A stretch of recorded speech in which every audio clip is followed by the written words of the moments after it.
The house is quiet except for the soft hum of the refrigerator and the distant croak of a lone frog in a neighbor's pond. The protagonist sits at his workbench under a single hanging bulb. A messy map of the HOA's actions pinned to the wall, dates, fines, names, receipts. Coffee gone cold. The rain taps the window like impatient fingers. For months, I collected paper like a hoarder of truth. Fines, notices, photos of my plants cut down in the dark, voicemails I'd saved, names of board members who signed off on each cruelty. At first, it felt like an exercise in anger. Then it started to feel like a ledger of wrongs, and ledgers can be proved. Greenfield properties. It showed up in property transfers. It showed up in anonymous buyers. It showed up in one board member's bank deposit history. And weirdly, the same name had purchased 2 houses in our street the month after their owners abruptly moved away. Flashback montage: a house for sale sign appears overnight. A moving truck. A smiling buyer waving at Margaret at an HOA picnic. The protagonist rewinds the clip in his mind. Everything that had seemed random now looks like a pattern cut to a shaky, handheld video taken by the protagonist months earlier at a summer barbecue. Margaret laughing with a man who signs documents. A plate of cookies between them. The camera focuses accidentally on the man's watch, an engraved plate with initials matching a Greenfield Properties officer. It wasn't just petty tyranny. It was a business model. Intimidate, fine, foreclose, flip. And Margaret was the ringleader. The protagonist folds up the video onto a thumb drive and slides it into his pocket. He breathes, the plan now colder and sharper. Realization is dangerous. It makes your choices clearer. If she was profiting, she had weaknesses, greed, impatience, the arrogance to think she was untouchable. Those are holes you pry open. Found this in the back of the community records room. Cleaned out the boxes last month. Thought it might help. The box is full of receipts, invoices, signed HO as checks, some crossed out, some with nicknames instead of official names. A particular ledger catches the protagonist's eye. Entries for landscaping remediation that paid out to Greenfield Landscaping, the same landscaping company that conveniently fixed gardens after fines. Narrator: paper trails don't lie. People do. The trick was connecting the lies. Margaret had a web. And once you tug one strand, the whole thing unravels. 1730, montage of preparation. The protagonist meeting a sympathetic local reporter at a diner, camera discreet, coffee steaming, secret phone calls with a low-cost attorney willing to look pro bono at wrongdoing, late nights printing copies of records, burning old garden stakes in the backyard to clear evidence of his own investigations. Narrator: I could go to the press. I could sue. I could beg the city to intervene. But I knew 2 things. First, Margaret would use every delay to her advantage. Second, truth on paper sometimes moves slower than a woman with a checkbook and a vendetta. Cut. He walks his garden at midnight. Under moonlight, the rows of plants are silhouettes. The roses close like fists.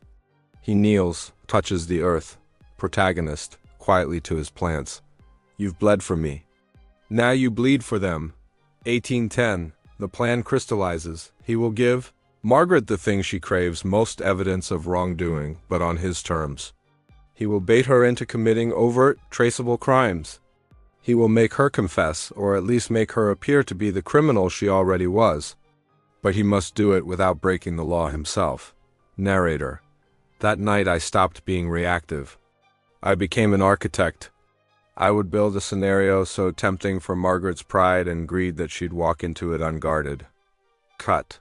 The protagonist stages a series of carefully chosen mistakes, designed for surveillance. He allows a small, fake irrigation system to run slightly past their curfew hours. He leaks a rumor in the neighborhood that he's been selling rare heirloom plants to an unnamed collector for cash. He arranges for a friend to drop off a small, locked briefcase at his porch late at night, visible from the street but never opened. Scene: dialogue. Plausible eavesdrop. Staged. Protagonist, into a phone loud enough to be heard. Yeah, the buyer wants everything off the books. Drop the money in cash. We'll move it next week. He times it perfectly for the most likely surveillance windows Margaret's nightly walks, her volunteers checking yards at dusk. Narrator: I wasn't fabricating crimes. I was framing an illusion. I fed the monster exactly what she thought she wanted. 1850. He enlists allies quietly. Mrs. Turner, who now trusts him. A young neighbor who knows how to bypass old DVR systems to help gather footage without touching anything. The sympathetic reporter who promises to keep a backdoor line. Ready for publication if something Mrs. Turner hushed. Just promise me one thing, don't let them make you like them, I promised. But the promise wasn't to stay gentle. It was to stay smarter. Final checks. He plants a tiny, inconspicuous camera hidden in a birdhouse he'd made months ago, legal on his property, but angled to capture yard activity on the porch. He positions the unlocked briefcase under the porch light so it's obvious through the blinds. He texts the reporter, now, bait set. Lines in the water. The only thing left was patience. Cut to outside shot, Margaret pacing on her walkway across the street, speaking sharply to a volunteer. Her eyes narrow as she watches the protagonist's porch. The camera holds on her face confidence. Hunger she smells victory. Narrator, soft, close. She never believed anyone would fight back. She never thought a garden could be a battlefield. But trees keep records, rings of years, proof of survival. And gardens remember the hands that tended them. The protagonist peeks through the blinds and sees Margaret stepping off the curb, moving closer toward his house. She carries a clipboard and a phone. Her shadow looms across his gate. Narrator, final beat before transition. In a few minutes, the game would change. Either she would tighten her noose or she'd step into the trap and the noose would tighten around her. Either way, there was no going back. Have you ever woken up to find your safe little world suddenly turned into a nightmare? That was me. Staring at a letter taped to my front door at 6 a.m., the paper flapped in the cold breeze like a death notice. The words stamped in bold red ink. $50,000. For what crime? My garden? I stood there barefoot on my porch, coffee cooling in my hand, staring at that letter as if it had crawled up from hell itself. My garden wasn't just a hobby, it was my sanctuary. Rows of roses, tall sunflowers that bent their golden heads toward the sun, vines of tomatoes I'd raised from seed. Every corner of it whispered stories of peace, therapy, and countless hours of sweat. And now, the faceless committee of neighbors who fancied themselves gods of the cul-de-sac had declared war on it. Violation of community aesthetics, the letter said. Non-compliance with HOA standards. But here's the thing, my garden wasn't illegal. It wasn't ugly. It wasn't dangerous. It was alive. And that was enough to make them hate it. As I read those words, I swear I felt eyes on me. My street looked normal, shutters closed, driveways empty, sprinklers hissing in the distance. But I knew. They were watching. They always were. The HOA spies, neighbors hiding behind blinds, reporting every flower that dared to bloom an inch taller than their manicured lawns. That's when the rage hit. The kind of rage that doesn't scream. It simmers, it coils, it sharpens. $50,000? They thought they could bury me under that number, crush me until I sold my house, until I gave up my land, until I surrendered my freedom. But I wasn't going to roll over. No, I was going to fight. And fight in a way they never expected. Because hidden under those roses, behind those vines, my garden held secrets they couldn't imagine. And if they wanted a war, I was about to show them just how dangerous one homeowner could be when pushed too far. So I took the letter, folded it neatly, and slid it into my pocket. My garden swayed in the morning wind, blossoms trembling like they knew what was coming. I whispered to them almost like a vow. They want to destroy you? Then we'll destroy them. And with that, the trap began to take root. 2 years before that letter arrived, I thought I had finally found paradise.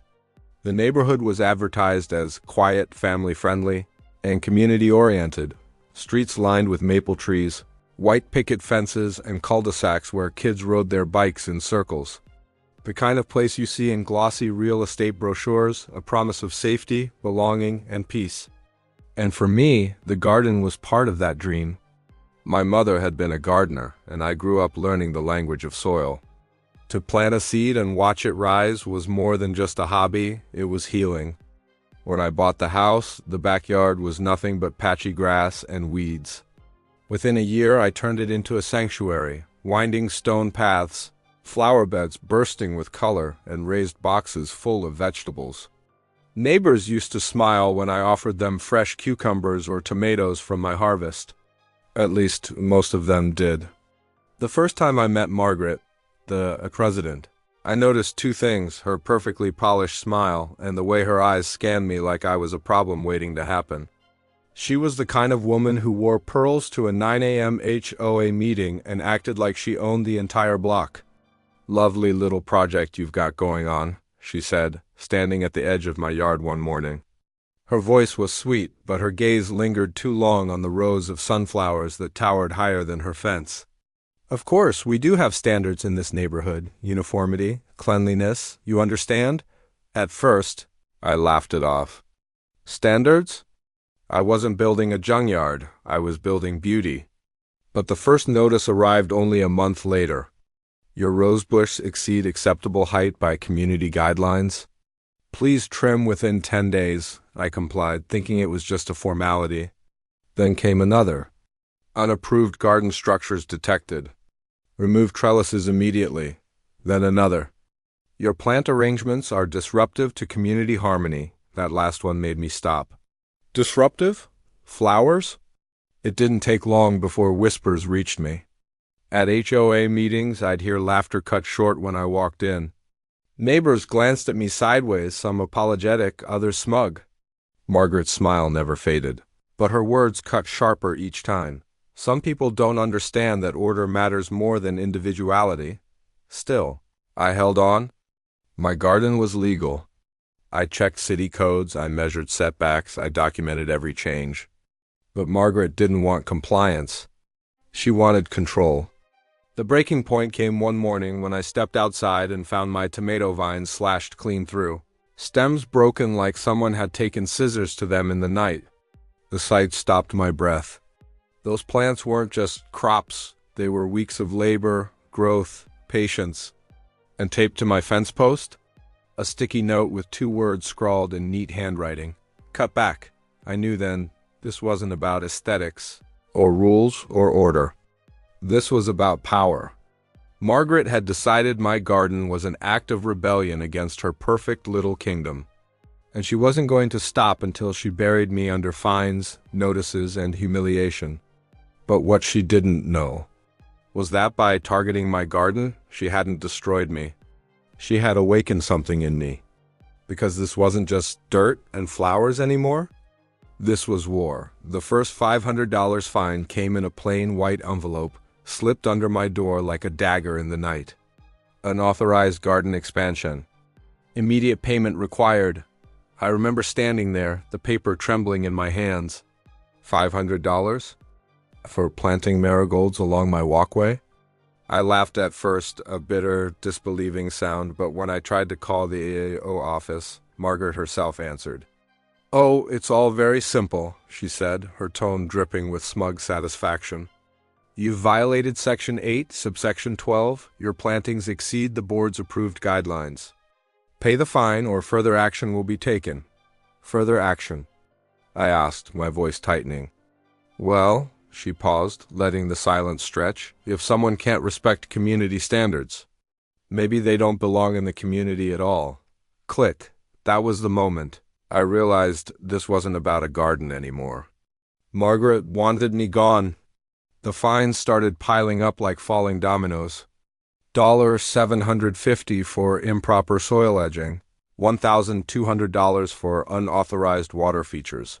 It was a birdbath. For God's sake, $2,000 for excessive foliage visible from the street.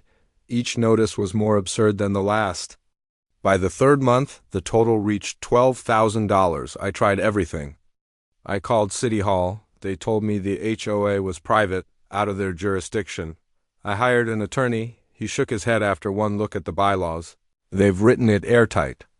It'll take years to fight this in court." I even tried reasoning with Margaret face to face, standing on her pristine driveway, the smell of her over-fertilized lawn burning my nose. "Margaret, please," I said. "This is harassment. You can't destroy someone over flowers." She tilted her head, her pearls catching the sunlight. "You're wrong. I can. And I will." The harassment spread beyond paper.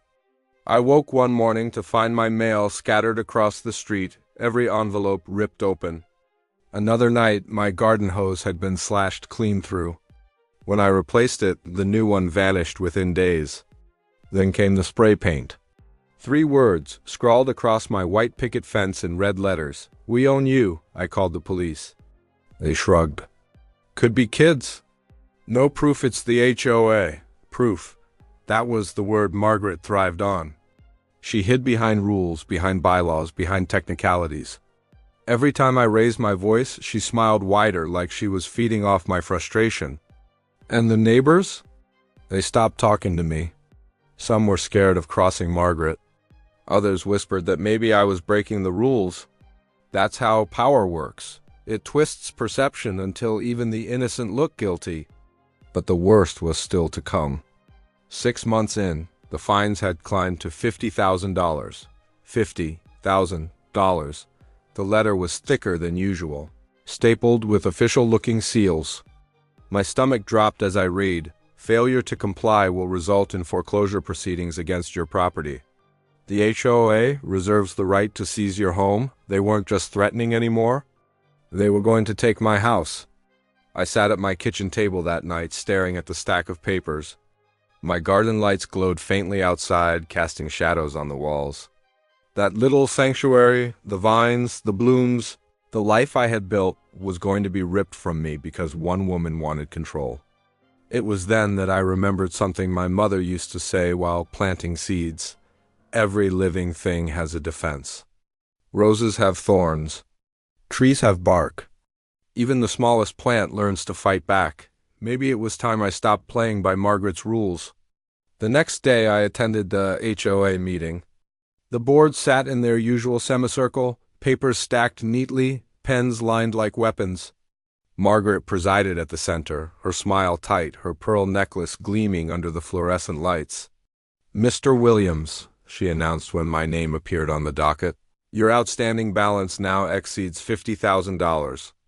Unless payment is made in full, the board will move forward with property seizure." I stood slowly, letting the silence stretch. Every eye was on me. My heart pounded, but I kept my voice calm. "Margaret," I said, "you've made one mistake." Her smile faltered for the first time. "You think I've been playing your game?" the board murmured, shifting uneasily. Margaret's eyes narrowed. "Careful, Mr. Williams. Threats won't save your house." I leaned forward, meeting.